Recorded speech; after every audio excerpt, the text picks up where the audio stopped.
Honourable colleagues, today marks a dark day in Hong Kong's history and a sobering reminder of the continual erosion of democracy and freedom under Beijing's authoritarian grip. The sentencing of 45 of the 47 Hong Kong Democrats, people who dared to dream of a better, freer Hong Kong, is not merely an injustice. It is a calculated act of suppression against all who value the principles of democracy, human rights, and the rule of law. These brave men and women are from all walks of life, young, old, activists, trade unionists, former legislators, and their only crime was to organize and participate in peaceful, unofficial primary elections for the Legislative Council for 2020. For this, after having already been held for 3 years, they have now been handed sentences ranging from an additional 3 to 10 years imprisonment under a draconian national security law imposed by Beijing. Beijing wants to keep this in the dark and turn the world's eyes away.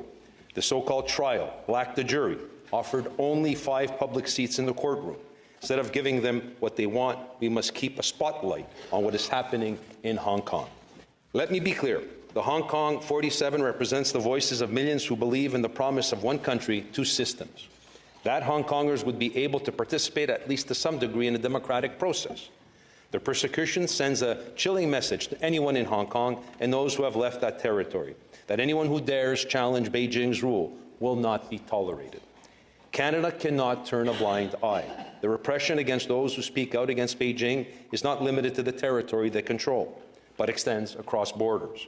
Even in Canada, Hong Kongers who have immigrated here face threats of transnational repression, from surveillance to harassment to intimidation. This is not just a distant issue. It is happening right here on Canadian soil, undermining the safety and freedoms of those who sought refuge in our great democracy. Canada must take a firm stance. We have stood alongside the people of Hong Kong from day one. From the Battle of Hong Kong in 1941 to the human rights crackdown of this decade, and we must continue to do so unequivocally. As a nation committed to human rights and the rule of law, Canada has a responsibility to act by supporting Hong Kongers both here and abroad. We send a clear message. Repression and tyranny have no place in our world, and those who dare to stand for democracy who wants to stand for democracy, we will stand with them. Thank you, colleagues.